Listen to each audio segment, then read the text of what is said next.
সরকারি মালিকানাধীন একটি গাড়ি যতদিন পর্যন্ত এমপি থাকবেন ঠিক ততদিন ব্যবহার করবেন এবং সেটির জন্য কিন্তু এক্সট্রা খরচও লাগবে না। কারণ আমাদের এই সংসদ সদস্যদেরকে কিন্তু ইতিমধ্যে 70,000 টাকা কিন্তু গাড়ি মেনটেনেন্স করার জন্য দেওয়া হয়।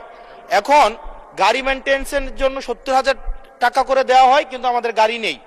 এখন আমার যে বক্তব্যটা সেটি হচ্ছে, গতকালের বক্তব্যে আমি কোনো ট্যাক্স ফ্রি গাড়ি চাইনি, এবং ট্যাক্স ফ্রি যে প্লট এবং গাড়ির যে বিষয়টি রয়েছে সেটি অলরেডি এই সংসদের পুরো হাউস ঐক্যবদ্ধভাবে সিদ্ধান্ত নিয়েছে তারা এটি নেবে না, এবং এই ত্রয়োদশ জাতীয় সংসদের প্রত্যেকটি এমপি সেটির জন্য একটি অনন্য নজির স্থাপন করেছে। এটি মিডিয়াতে বিভ্রান্তি সৃষ্টি করেছে। সেটি ত্রয়োদশ জাতীয় সংসদ গঠিত হওয়ার পর সরকারি দল এবং বিরোধী দল প্রত্যেকেই একটা কমিটমেন্ট দিয়েছে, বহুদিনের প্রচলিত যে ট্যাক্স ফ্রি গাড়ি এবং প্লট আমরা নিব না, এই বিষয়ে আমরা সিদ্ধান্ত নিয়েছি। এবং গতকাল এই বিষয়টিকে সমর্থন জানানো পূর্বক আমি এই সংসদে একটা বক্তব্য প্রদান করি, যেটি আজকে বিভিন্ন মিডিয়াতে এটা একটা বিভ্রান্তি ছড়ানো হয়েছে।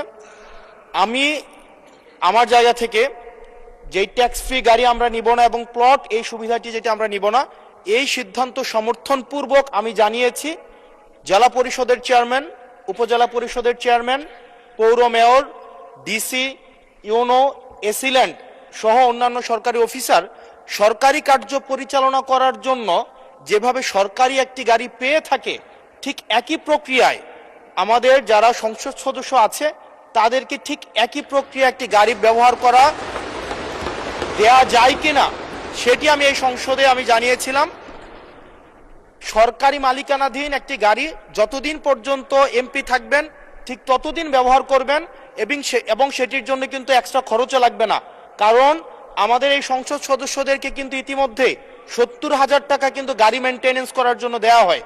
এখন গাড়ি মেনটেনেন্সের জন্য 70,000 টাকা করে দেওয়া হয়, কিন্তু আমাদের গাড়ি নেই।